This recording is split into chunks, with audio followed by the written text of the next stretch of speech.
Now, at some earlier stages of research, scientists reconstructed the Megalodon looking like a bigger, just a little more dangerous, version of a great white shark. Movies then followed suit, added a couple of details on their own, and ta-da! We've got a marine giant that could grow up to 90 feet long. Well, hold on. Megalodons were usually between 50 and 55 feet, sometimes growing up to 60 feet. For comparison, a bowling lane is 60 feet long, a school bus is around 45 feet, and an average person is 5 feet 10 inches tall. So yeah, not bad Megalodon, but still not 90 feet. Its weight was around 50 to 60 tons, which is something like 10 adult elephants or even a Boeing 737. That's just their females though. The ladies were almost twice as big as the males. Another movie versus reality thing, the Megalodon had nothing to do with a great white shark. The closest they could be is cousins, because Megalodon, in fact, is the last descendant of a completely different lineage of sharks. Plus, its kind is around 3 times bigger than an average great white. It has a shorter nose and a much flatter jaw that almost looks like it's squashed. Also, Meg's pectoral fins are longer than those of the great white sharks. Ancient predators ate a lot, so they needed something to support their weight. They both had an excellent sense of smell though, so even in prehistoric times, it wasn't a good idea to go swimming with a chunk of raw meat in hand. And it certainly isn't safe now. Whether the Meg's hiding somewhere in the depths, which some still believe is true, or it's gone forever, younger cousins will be there waiting. Also, both of them like to go after big marine mammals, so they would certainly have things to do together. That is, until the Meg got moody and accidentally ate its friend. You never know. These guys had a different hunting style. Great whites prefer to dive straight toward their prey and find the softest spots, like exposed legs or underbelly. Megalodon aimed for the fins and tail because of its almost 10-foot jaws and what's considered to be the strongest bite ever. Its teeth could pierce almost anything. Sometimes an entire tooth would be found embedded in the bone of some bigger animal, such as a whale. Without the main parts they use for swimming, poor sea animals were then helpless and unable to escape. Yet whales were just a smaller part of the Megalodon's diet. Seals, sea cows, squids, dolphins, other sharks, the good old Meg probably wouldn't say no to some random school of smaller fish swimming into its mouth either. Nothing better than a good snack after a big tasty dinner. Even those giant turtles weren't safe within their thick shells. The Meg probably took those as a dare challenge on a daily basis. Such a diverse diet, and in big amounts. Megalodon would eat about 2,500 pounds of food every day. No wonder it dominated the ocean. Almost 300 teeth in 5 rows, and we're talking about sharp chompers that could grow up to 7 inches long. Even its name stands for giant tooth. Hey, I'm thinking maybe it had a cousin, orthodontia, which means either crooked teeth or deep pockets. Still, Megalodon would change thousands of teeth over a lifetime. Since Meg's teeth weren't that strong, they would often fall out. Then it would get new ones within 1 to 2 days, so it could continue its hunting sessions without any serious interruptions. The same thing happens with modern sharks as well. New teeth replace damaged or worn out ones. Those teeth falling out were the only thing that helped scientists do any research on the Megalodon at all. They found them all around the world. Yup, Megalodons were quite some travelers. They lived in all oceans, and their fossils were found on all continents except Antarctica. What, too cold? Since their skeletons were not made of bone but of cartilage, teeth are the only evidence they've ever even existed. They gave scientists an insight into a lot of things, including size. Even with modern sharks, scientists determine their size by the dimensions of only one tooth, and do the same with the Meg. Megalodon had the strongest bite of all living creatures on Earth. It would definitely be fun to see the clash between the Meg and, say, T-Rex. Sadly, they missed their chance to meet and establish some long-term friendship since dinosaurs went extinct over 60 million years ago. Meg, on the other hand, terrified all the inhabitants of the seas and oceans from 23 to 2.5 million years ago. Where could Megalodon live these days? Well, it would probably love the places modern sharks go to, such as Florida, Hawaii, Brazil, South Africa, or some other tropical paradise. When you think about it, it's not bad at all. Meg, take me with you! Meg itself didn't have any serious competition or a natural enemy, but its infants were too weak to defend themselves. That's why the apex predator had to choose warm, shallow waters with no strong currents to raise its babies. Those, by the way, were around 6.5 feet long, not quite tiny themselves. Scientists actually found some of their juveniles' teeth, so it seems like part of their nursery areas was the coast of Panama, and that's 10 million years old. Okay, time to meet with one of Megalodon's potential rivals, the mighty sperm whale. 45 to 60 feet long, the size sure makes it quite an adversary. Modern sperm whales don't have such big teeth, but their ancestors, which lived around 13 million years ago, were well packed. The largest tooth found was 5 inches wide and 14 inches long. That's something like the biggest soda bottle out there. That would make an interesting combat. Here, we're talking about this giant marine predator, but this is not the only intriguing ancient animal that wandered the oceans. In fact, sharks are some of the oldest creatures on our planet, more ancient than insects, mammals, dinosaurs, even trees. Mass extinction events wiped out most life on Earth. Giant asteroids fell on its surface, continents split up, and so many other things happened.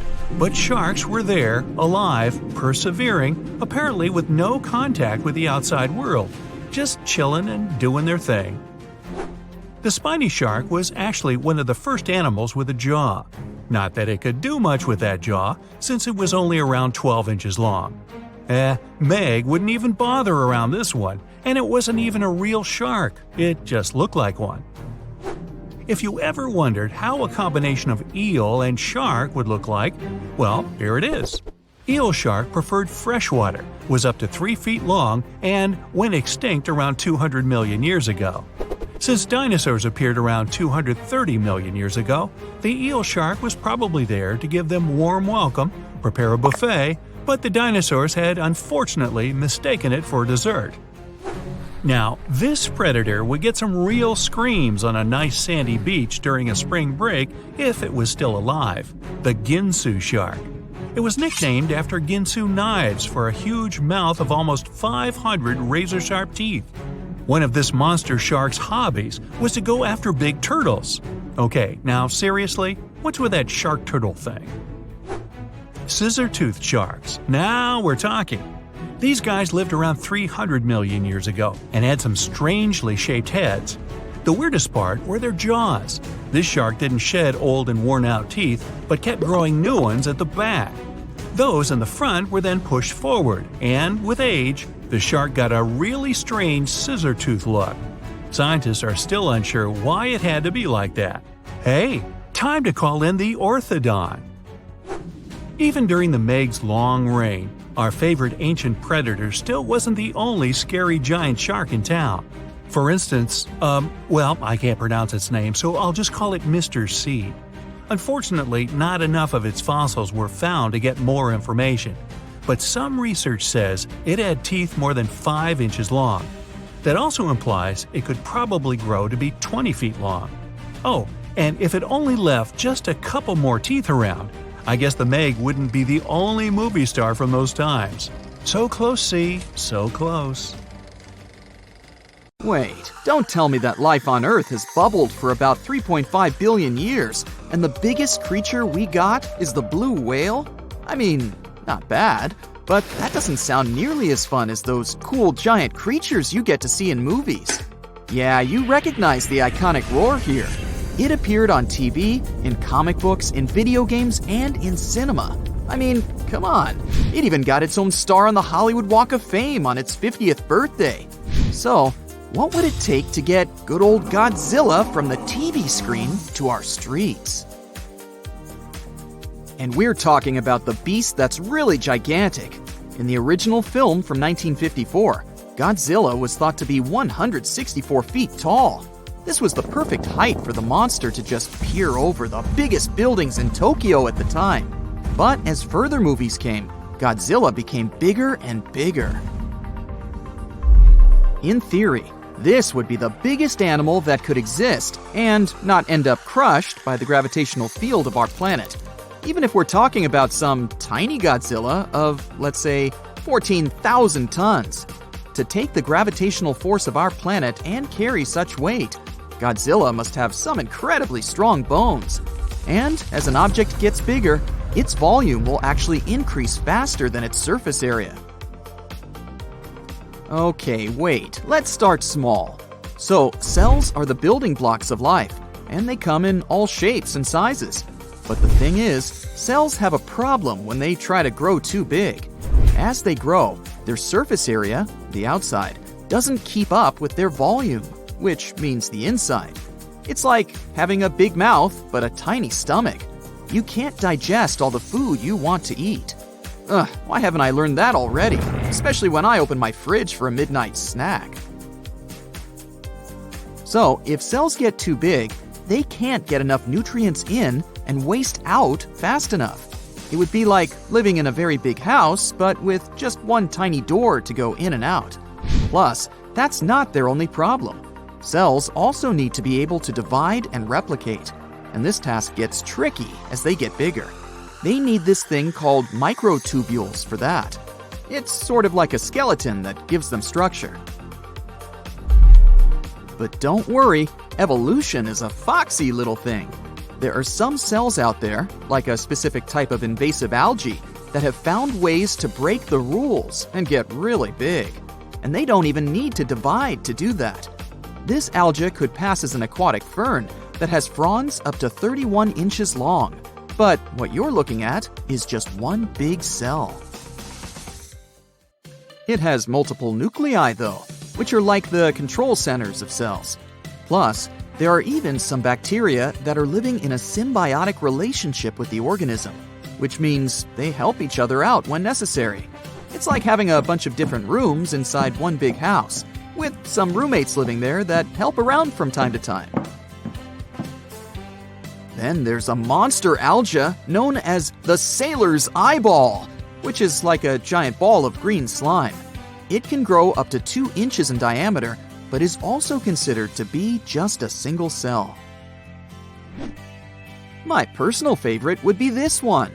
Again, we're talking about a single cell, but check out its stem and cap. It looks like a tiny little umbrella. It can grow up to 4 inches tall, which is definitely not bad for a single cell. Most cells are too small to see with the naked eye, but these fellas don't hesitate to break the rules. Now, when it comes to animals getting really big, there's a limit to their size. It's like trying to build a really tall tower. Eventually, it'll become too heavy and the base won't be able to support the weight anymore. Similarly, when an animal gets really big, its bones and muscles have to evolve to support all that weight, and it becomes more and more difficult to do so. In one of the movies, Godzilla was 390 feet tall. At that size, it would be really difficult for its heart to pump blood to its brain. And if it was a reptile, Godzilla would need to spend all of its time lying in the sun to stay warm. So we'd have to hide in the shadows, hoping some bigger animals that live in warm areas could keep it full. If Godzilla was a mammal, though, it would generate too much body heat and end up cooking itself. The biggest land animals we know of were sauropods, a type of dinosaur with a really long neck and tail. They could grow up to 131 feet long and weigh up to 70 tons, which could be as heavy as 10 elephants. Evolution was pretty efficient when it had to come up with its body plan. Sauropods ate plants. They had a smart way of eating that allowed them to stay in one spot and still find enough food. They could move their long necks around to reach plants, so they didn't have to walk around too much or waste too much energy. Yeah, my kind of folks. That's impressive, but let's get realistic. Not many giant animals are happy to eat salad for dinner. If you had a giant beast such as Godzilla, you can expect it to go after its prey. And that becomes too hard for its body to support all that weight and perform all the necessary activities. The largest meat-eating dinosaurs were still pretty big, but not as big as the sauropods. The biggest one we know of is a fella called Spinosaurus, which was about 50 feet long. It managed to survive by eating fish and some other creatures that lived in the water. It would be so cool to have Godzilla in real life, if you have some safe basement where it won't find you, of course.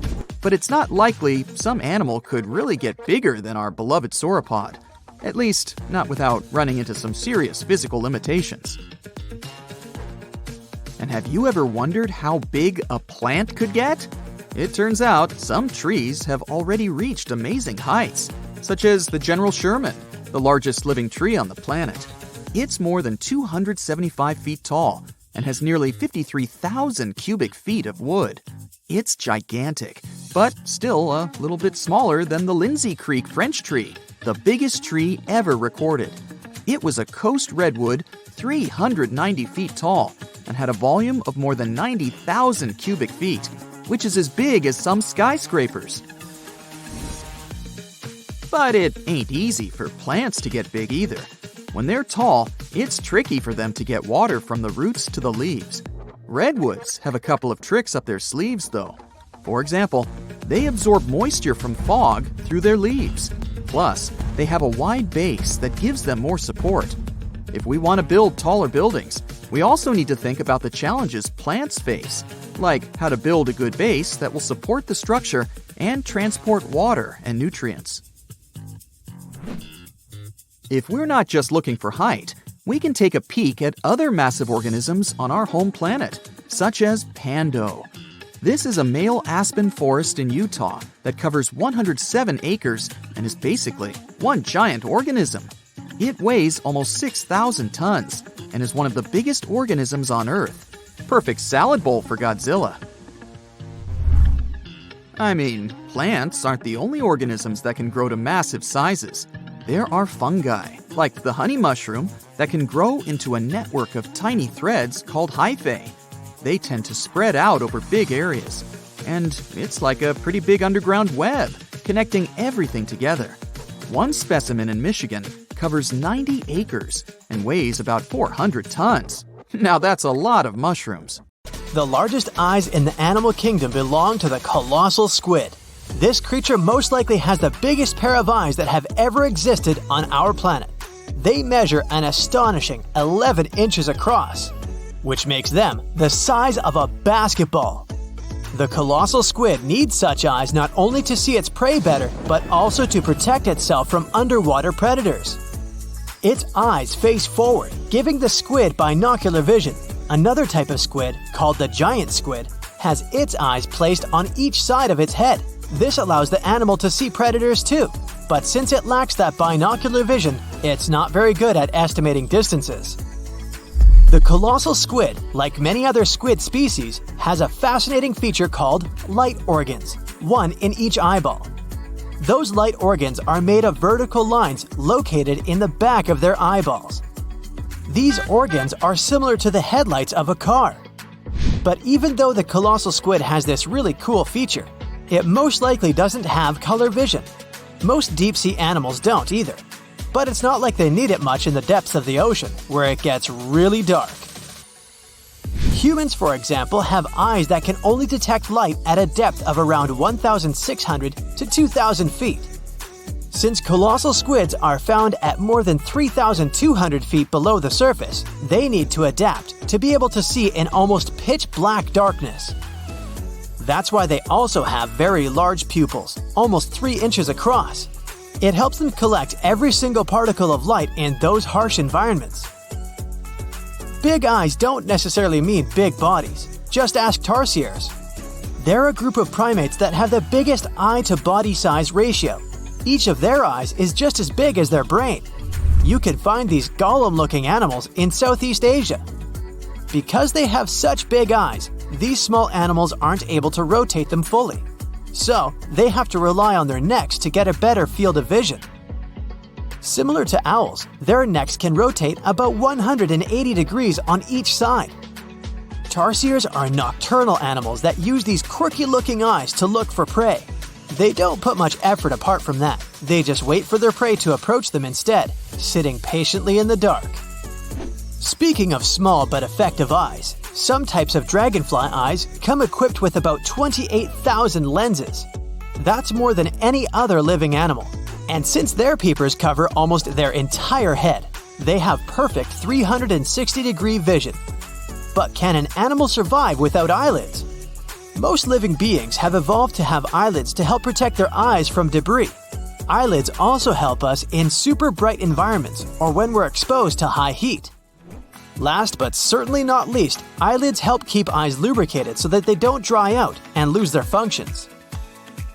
Well, check out nocturnal geckos. They don't have eyelids, but they came up with another unique method. They have to rely on their tongues to keep their eyes lubricated and clean. They also see really well in dim light because, in the nighttime, their vision is 350 times more sensitive to color than ours. I mean, I'd certainly love to have eyes that change color every now and then, but unfortunately for me, I wasn't born an Arctic reindeer.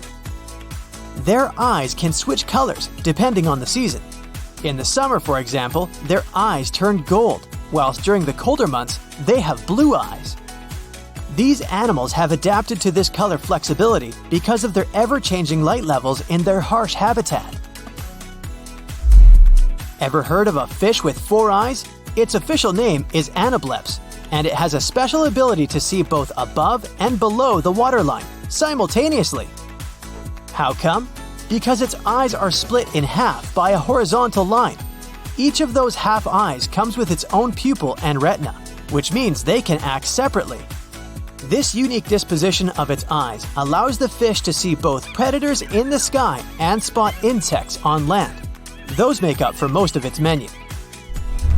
Ostriches have eyes that are bigger than their brains. They also have the largest eyes out of all terrestrial animals, since they measure about 2 inches across.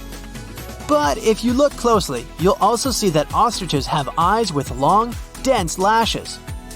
They're not really lashes though, since they're not made of hair. Those long strands are actually more related to feathers and help these huge birds with some added shade and protection against flying sand. Some of the best eyes out there are those of chameleons. They have the ability to move independently, which gives these reptiles almost 360-degree vision. The reptile can also use both monocular vision, that's when both eyes function separately, and binocular vision, when both eyes focus on the same thing. California's purple sea urchin is basically one single functioning eye. That's because the whole surface of its body is filled with photoreceptors. That makes the sea urchin sensitive to light, which means it can see in every direction. It does need to focus the light for better vision once in a while. The creature uses its spines to stop some of the light from hitting its body. Some eyes in the animal kingdom need to adapt to really hot climates, like those of camels, for example. These animals have really long lashes that help them keep away the sand. A camel's eye also features a third eyelid. But this one sweeps across from the corner of each eye. Because their environment is filled with small particles of dust, they need to clean their eyes more frequently than other species. Owls have eyes that share one great feature with those of humans. They can see in 3D, much like any other predators. Owls need this to better calculate the distance towards their prey. But here comes the problem. How do those gigantic eyes fit into the small skull of an owl? Turns out that these birds had to redesign their eye shape. An owl's eye is not a sphere, it's more elongated. The bones in the bird's skull have a special feature called a sclerotic ring. It helps support these huge eyes and holds them in place. But because of these rings, owls can't rotate their eyes, which are always looking straight ahead. Instead, they have to rely on their necks to see around. The mantis shrimp has probably the most complex eyes in the entire animal kingdom. Us humans only have 3 types of cones in our eyes. This gives us the ability to see the colors red through violet. The mantis shrimp has 16 types of cones. They might not see different colors from those we do, but they do have one of the best color recognition systems out there. These extreme color receptors allow them to react to every small change in hue really fast, avoiding predators. When you think about animals with huge unique peepers, sheep and goats aren't the first on your list, right? Don't dismiss them so quickly though, as a goat's pupils are shaped like horizontal lines. And that comes with its own purpose. Data provided by researchers point out that the pupil shape and eye orientation are related to the daily activities of each type of animal. Take bigger daytime predators like wolves, for example. Most of them have forward-facing eyes and round pupils. On the other hand, smaller animals like snakes, cats, or foxes that go and look for food both during the day and at night come with vertical slit pupils, better adapted for night vision. More vulnerable animals like horses and deer need to be constantly on their toes, so they've adapted to have wide and narrow horizontal pupils. This allows them to stretch their field of vision, which is wider than that of any other animal. Also, when they keep their head low, their eyes rotate, and they keep a watch on their surroundings.